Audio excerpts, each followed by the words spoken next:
In March 2008, after 24 hours of labour, my son was born via emergency caesarean at the King George Hospital in Essex.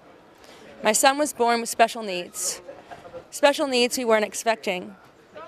4 hours after his birth, he was rushed via emergency helicopter to the Royal London Hospital in Whitechapel for emergency surgery that would save and change his life. 3 years later, my son's had over 50 procedures and operations, and we've spent hundreds of days and nights on paediatric wards at the London Royal Hospital as well as Great Ormond Street. And so this is how our journey with the NHS has begun.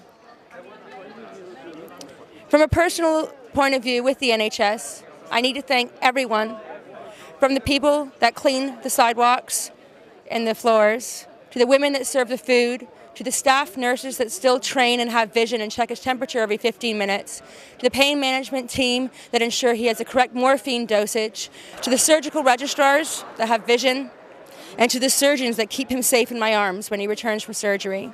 Each one of you is the NHS, and each one of you I need to thank personally for ensuring my son's quality of life is what it is today. Great Ormond Street isn't just a hospital.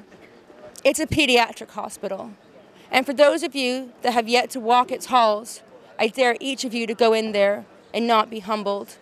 I dare each of you to go in there and not be incredibly grateful for every day you live.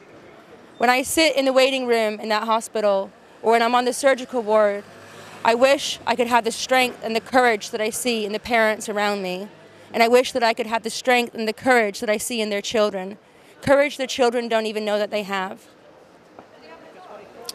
Because these aren't children we're dealing with. We're dealing with the adults of the future. Every surgical decision I help to make for my son, I have to think in 20 years' time, he's going to ask me, why did I take that gamble? I have to be prepared to give him the best answers I can.